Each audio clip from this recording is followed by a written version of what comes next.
You know, when I was a little kid, I used to read this book, and it was called How to Win Friends and Influence People. And this book was like my Bible, because I really wanted to understand why people did what they did. Why did I get bullied? Why was life so hard? Why did I not have friends? Why did I not get the girl? Why? I looked for so many answers in this book. Guess what? I found none. Life got worse. The more I implemented it, the more my life sucked. Now, was it because the book was completely horrible? Absolutely not. But it needed to be adjusted. It was a book written, 40, 50 years ago. It wasn't adjusted for today's day and age with social status and celebrity and things like that, right? So the book is good, and there's some great things in there. It just needs to be updated. So today I'm going to talk about what's right and what's wrong for the book, because we got to modernize it for 2020, 2021. That book was written 40, 50 years ago, and life has changed, like status and celebrity and online presence and all these things didn't exist back then. So here we are in the Gran Cenote over in Mexico, close to Tulum, and we're going to break it down in detail today. Before I do, what I would really love you to do, if you want to see me travel and have adventures like this and bring you great content from everywhere in the world and really just stretch my mind and be creatively free, well, you got to support the channel. How do you do that? Click like, click subscribe. It makes me smile. Every time you do it, a little baby turtle over here finds its mother and its way home, so you can't go wrong. Do you want to be a baby turtle killer? Is that what you want to be? Is that really who you are? I hope not. All right, without any further ado, let's crack into today's content.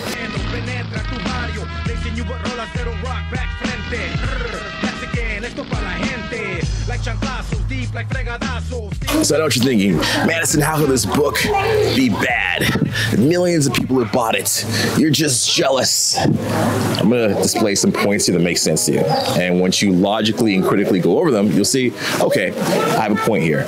Now, the problem is with that book is that it really focuses on two main ideas. Liking people and being genuinely interested in whatever they do. Now, that's great if you're appealing to somebody that's on the same level of you socially, in terms of status, popularity, celebrity, value, okay? If you're comparing to somebody on that level, it's great. However, what about when you want to meet the Instagram model? Or what about when you want to go to Los Angeles and hang out with a celebrity? Or you want to approach Owen Wilson at a table? We were in Bungalow one day out in LA, and we saw Owen Wilson sitting at a table with two girls. And what are you going to go over there? Hey, Mr. Owen Wilson, I really appreciate your stuff. It's so great. I really like you. I really want to learn more about you. Come on, stop, please. It's embarrassing. It's not going to work, you know what I'm saying? What happens if you want to come to any kind of just crazy event? You see somebody, the person of your dreams walking down the street, and they're in a rush, and you're like, hey, I really want to get to be curious about you and meet your name, know your name, stuff like that, right? So the thing about focusing on stuff like knowing somebody's name, liking them, showing a genuine interest in them, remembering details about them, it's not enough. It's not enough to break through our egos that we have. We all have them. We all have what we call an id in psychology. If you study Carl Jung, it means our social identity that we walk through the world with, and we all have these ids. And sometimes to break that id, it's going to take a little bit more than just liking somebody or being their friend or having a genuine interest in them. You know this is true because you tried this. Haven't you in your life? Think about either the time you were at a club, or you try to go backstage at a concert, or you try to meet your favorite celebrity, or you try to network with a high-powered individual, or get meet somebody who was a CEO of a company. You tried it and it didn't work, right? So what went wrong there? Was it you? No, it's just the technique, the way you did it. And I want to break this down for you because I really have a passion in what influence is, and I want to explain to you exactly how influence works in the modern day and age. And I've been studying it all around the globe for 12 years and traveling and teaching it to tens of thousands of people face-to-face and millions online. So we're going to crack into exactly the do's and don'ts of how to win friends and influence people. So let's talk about some of the ideas that they have in the book here. I'm going to read them out. Number one is become genuinely interested in other people versus getting them to know about you. So this is where you're like, yo, so tell me about yourself and what do you do for fun? And oh, that's interesting. Let's go deeper into that. And that's great. You might see this initially like in dating, for example. Some people genuinely feel like you don't care about them if you don't ask enough questions. And I've been a victim of this. Sometimes I kind of don't want to hear what people say because it's a version of what I've heard before. They generally want you to ask more questions about them. However, if you're meeting somebody that's on the same status or a higher status, this. It would feel weird if you already knew a lot about them or if you asked a lot of questions about them, okay? For example, number one way to make friends with a celebrity is not to go up and acknowledge their celebrity. You have to like kind of like be nonchalant about it. Oh, so yeah, anyways, we're gonna go do this. You wanna roll? It's gonna be totally fun. It's gonna be cool. Yeah, I'm down for this. You don't really ask about them. You don't talk about the movies or whatever. Just treat them like a normal human being. So asking a lot about them could backfire for you. In fact, I would say people are comfortable with you in this day and age if they know about you, if they know what your passions are, what your dreams are, what your visions are, what your hopes are, what your ambitions are. If they know that in your value system, they're more likely to say, you know what, that is a cool person. Not just because they asked a lot of questions and interviewed me, but because I know about them and their values align with mine, right? So it's very important to say this kind of stuff. Like if I was ever, God forbid, in a romantic situation, I would talk about, you know, what I'm looking for. What are my plans for the future? My 5-year plan. I want to get a house or a farm with some alpacas and a pig and maybe 2 animals in the backyard. I'd love to have kids one day. I'm probably approaching 40, so I want to get married eventually at some point. And maybe I don't want my kids to be raised the same way that I was raised, but maybe more balanced and have the open-mindedness to have an artistic future if that's what they want to do. Either way, I would support them. You know, and just in that 10 seconds of me saying it, you know more about me than if I had asked you 10 questions, right? We have a closer bond. So that's a very strong point.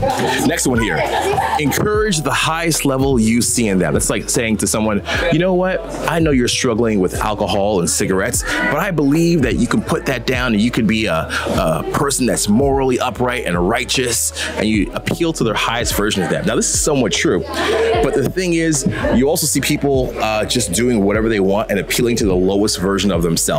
So for example, we're out in Tulum right now, right? Tulum, Mexico. And you go to the South Beach over here and nobody's really gonna be trying to be their highest level of themselves. Maybe in their identity, where they eat, where they shop. There's a lot of people just getting fucking drunk, let's be honest.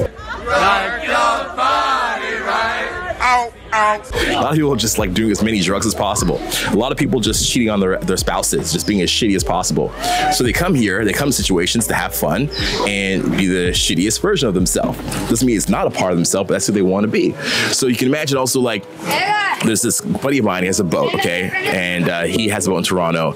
And if you've ever been to Miami, you might have seen this. On Sunday, it's like hot girl summer in the Sunday, and people get on boats and they just like obliterate all the responsibilities, all their social ties. They might have had a guy they like, they're gonna flake on them. They might have had an appointment they had to go to, they're gonna flake on that just so they can get on the boat. So really, people are acting through their own self-interest most of the time. What's best for them in that moment. They're not always gonna be like, what's my highest version of myself I want to appeal to? In fact, I would say you can get people to do more if you appeal to the worst version of themselves. Now, is that healthy? I'm not saying it is, but I just want to give you an accurate depiction in case you're somebody who always sees the good in people. Myself, I used to be Captain Save-A-Ho probably about 10 to 12 years ago. And Captain Save-A-Ho was like, you could stop stripping, girl. I know you don't want to. I know you cry every night when you're done stripping. I know you drink because you don't know any other way to go to the job. But you know, like you can do whatever you want. You can be a yoga teacher. You can start a yoga class. And they're like, thanks, can I borrow some money? I'm like, sure, here's the money to start your new venture. And then they like take the money and fuck off, right? So people can't always maintain the highest level of themselves. They feel pressure to always maintain it. So they come to places like Tulum or Miami or LA or, you know, Cabo or whatever to escape always being the highest version of themselves. Here's another one. Make the other person feel important and do that sincerely. Make them feel like they are important. They're so important. How's that work for you? Everyone, somebody said to them, you know, maybe you've been seeing them for a month, you said, you mean so much to me. It's like when I think of my future, I just think of it as you and me together in a house. And like, there's no one in quarantine I'd rather be with in lockdown. And honestly, like, you mean so much to me. You changed my world. I would be nothing without you. You make me want to be a better person. Have you ever tried that? And it sounds great. It probably works great for a little bit. And then what happens? Eventually the person loses interest in you. Or they disassociate with themselves from you. They feel like you're being too needy. How does that work? Another one we're going to talk about is the idea of don't give orders. Always ask questions. And this sounds very spiritual to me. It sounds like a great way to connect to people, right? If you're not bossing them around, you're actually caring about their input. It gives the example of a board meeting, and somewhere in the meeting, the boss, who's the president, says, usually I give orders, but actually we have this big project, this big problem that's happening, and I want to get all the opinion of my managers here so we can come up with the best solution. And the managers feel great because they own they own the solutions, and they present them, and it's a great success, right? Now, in an ideal, perfect world, this would work at least 51% of the time for it to be the normal. However, in 2021, this is not the case. People are driven, even not different things like power and success, but they operate differently. You might have been a manager or seen a manager yourself that doesn't ask any questions and gets very far in the corporate chain. You might know managers that just brown nose their superiors. That means just doing things to make their superiors look good or to sound good or to get the praise in the project, and they get promoted for that. Promotions these days don't necessarily work, unfortunately, on who is the most competent in a role at work. Promotions work on who brown noses the best, who brings the revenue, and who takes credit. And the problem with asking questions instead of giving orders is that you're not taking credit for stuff, right? So a lot of people don't do it anymore. I would love it as the case, but it's not. And also, you may find in your personal life, if you are a manager yourself, if you ever manage a team, you have to give clear, concise direction. My problem is I had to challenge this myself because I learned, ask questions. That's the way to be a leader. Ask questions. And I did it, and it didn't work. So I have employees that I manage all across the globe, sales guys, some assistants, marketing guys, etc. And what they used to say to me is, you don't actually give a clear direction. I'd say, what do you mean? They say, there you go, right there. It's a question. They say, you don't give a clear direction. We're waiting for you to see what's the most important, but you're always asking us, what do we want to do? Or what's important to us? Or what do we think? It's like, no. You're the leader. You're the boss. What do you want to do? What is your purpose, your goal? Because I didn't understand it. I thought the best way is to ask questions. But what they really wanted from me was a clear and concise direction to know the mission and the purpose. If I'm asking questions every meeting about what they want to do, what they want to think, I'm not the leader. Furthermore, I had this one employee, I won't mention his name, okay? We'll call him Octavius. And Octavius joined the company, and his motivation really was just to get by. He didn't want to be in marketing. He didn't want to be in sales. He just wanted to edit videos. That's all he wanted to do. He didn't have aspirations of being something more. So whenever I'm going to somebody like that, and I'm pursuing him, I'm kind of like encouraging him, you're the best, I see so much in you, you have all this potential, and what do you want to do? What do you want to work on? What do you think makes the best success for us? He doesn't want to do that. He just wants to fit in. Listen, man, I'll be perfectly real with you right here, no bullshit. Some people in the world just want to be garbage men, and that's okay, because we need people that are garbage men. We need people that are just going to take out the trash. We need pool boys. We need people that just want to be chefs. We need people that just want to be sous chefs. We need people that want to do jobs that are not the highest intellectual challenge and problem solving. So asking somebody what they want to do all the time is not necessarily always the best thing to do. You see what I'm saying? And in my experience, people I've worked with all around the world, we found it's not the best way to even start an interaction. Now, my friend that's actually helped me with the B-roll and the camera here, she had said to me, some of these things work and you're kind of shitting on them. And I want to put this into context. Everything from this book, How to Win Friends and Influence People, can work in some capacity. However, the book is called How to Win Friends and Influence People. It's about the initial stages of just meeting somebody, the first interaction or two, getting to know them, getting to form a bond with them, and encourages these behaviors. But I have found in my grassroots, guerrilla style, in the field, every single weekend with my colleagues that do it as well, and what we've field tested and tested to literally hundreds of thousands of people face to face right now over a decade, is that doesn't work.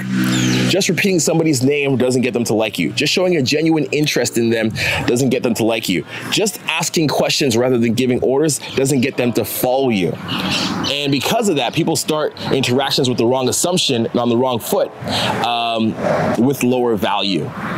And it's unfortunate.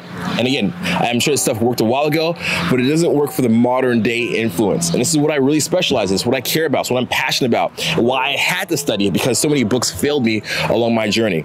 Now, speaking of the modern day influence, if you want to know about this, I have a program coming out. So who am I? Am I the most influential person of all time? Am I Black Jesus? Do I walk on water? Am I the Martin Luther King of influence? Am I the guy who discovered everything and everybody else is just copying me? Am I spiritually woke Eckhart Tolle of the social skills? No.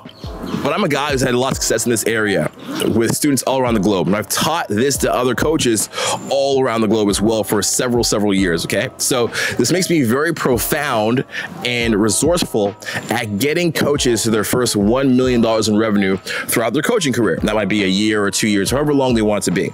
And it all comes down to influence, what influence really is. And it's not manipulating people, but it's rather influencing them to do what they already want to do, and also influencing yourself. So I have a program about this, and by the time this video drops, the program will most likely be out, all right? It's all about how you can influence yourself, what influence really is, how to influence people in your relationships, how to go into a work situation and be able to dominate the situation, how to go into social interactions and make people do what they already want to do, which is what you want them to do, okay? And I say it to people that are only serious because this program is not about theory, it's just straight into it, working you through exactly what you need to do and helping you find solutions to those problems. There's never been something like this out ever in my understanding and my experience. And this is 10 years of my hardcore work put into this. And I'm really only putting this out because I care about it and there's a need for it and it's organic. It felt like the right time.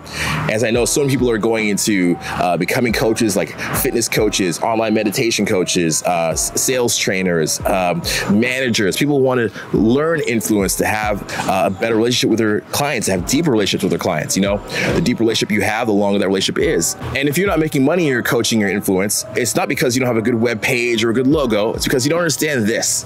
This is the key that unlocks everything else and makes it work in your videos, your copywriting, your relationships, your business meetings, your networking, your negotiations, everything else. So stay tuned for more about influence.